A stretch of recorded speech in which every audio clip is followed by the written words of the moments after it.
Abdul Latif, the potter's son, was called late Latif by everyone. The fact was that, at 11, he had the energy of a 7-year-old and could not walk quickly enough from home to school. Of course, what he lacked by way of physical vitality he made up in mental agility. This lack had sharpened his curiosity about birds, which he wanted to catch and bring home as pets. So he lingered on the way from anywhere. But as he could seldom catch one of these birds, he was always late. And then his other passion was to go fishing. Being a long business, he was frequently delayed. On the day when they sang the Bangladesh song of Tagore at the end of the school hours, Abdul Late Latif lingered in the school premises to write down the words, so that he could remember the whole poem by heart.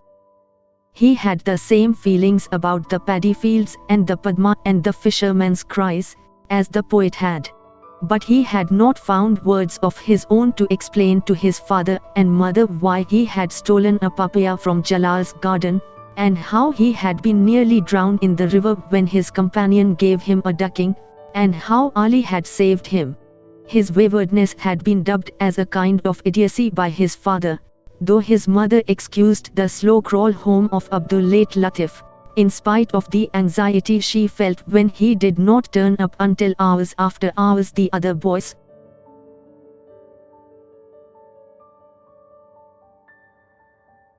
as he hoped to recite to his mother the words of the Bangladesh poem, he felt he had an ability today.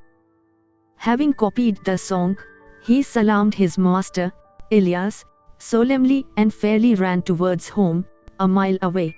Even if they had opened a school in the Nadinagar hamlet of fishermen, where his father and mother made clay pots, he would still have preferred to walk to and back from school in the big village Rangapur, because Master Ilyas recited new poems during every period, while there was no poetry in his native place except the fisherman's song, Haya, Haya, as they pulled the boats upstream. My golden Bangladesh.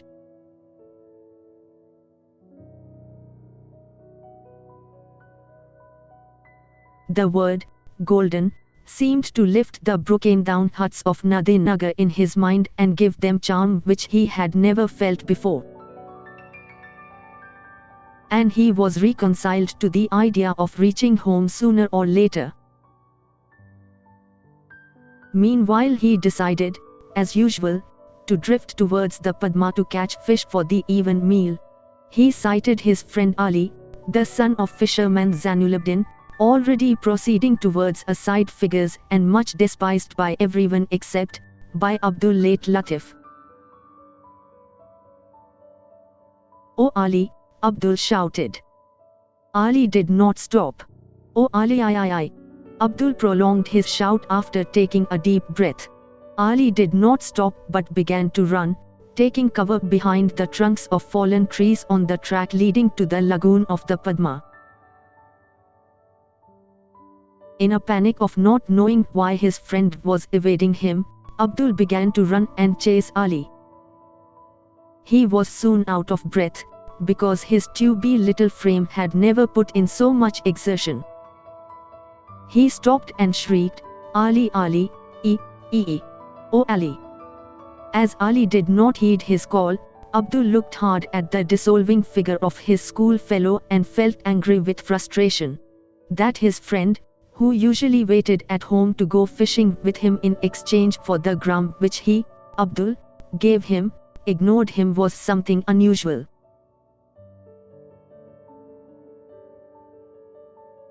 Abdul was sure that Ali had heard his call. He even thought the fellow had turned round to look at him. But then the fisher boy had deliberately run away and was hiding somewhere. Perhaps he had stolen sweets from his mother's box and wanted to eat them alone. Abdul nearly wanted to cry. He sat down on the stump of a tamarind tree which had been freshly cut down. He saw Ali ahead, jumping out from behind one felled banana tree after another. But why had all the trees in the grove by lagoon been felled?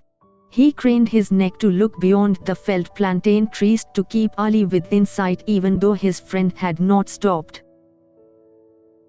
The boy was still hopping from behind one shelter to another. As soon as he had breath, Abdul felt he would go and catch Ali. Suddenly, he had the feeling that he was like one of his father's empty pitchers, which had cracked. He could not even make a sound. He remembered his father's words, "My son, you are as yet unbroken clay. We can fill you with empty words and you will remain intact. As soon as we fill you with water, you will begin to leak." This reminded him that he had been asked to come direct from school and take the donkey with the loaded pitchers to Rangapur to Bania Mukia's shop. Not to be able to catch fish because Ali has deserted him and to go back home to do the chores for his father irked Abdul. In his empty mind arose the verse which his mother always repeated after each fairy story. Why does the child cry? Oh why, oh child, dost thou cry? Oh why does the ant bite me? Oh why, ant, dost thou bite me? Coot, coot, coot. Mother was funny. She was illiterate. But she had told him more stories than Master Ilyas had taught him poems.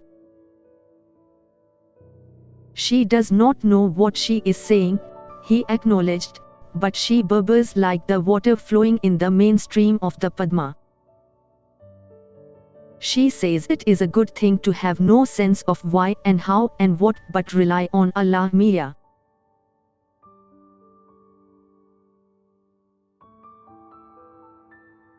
As he had been brooding by himself, sitting on the stump of the tamarind tree, he saw the bulk of the tree further down, in a pit, and discovered a monstrous army tank, by the side which were 2 dead soldiers.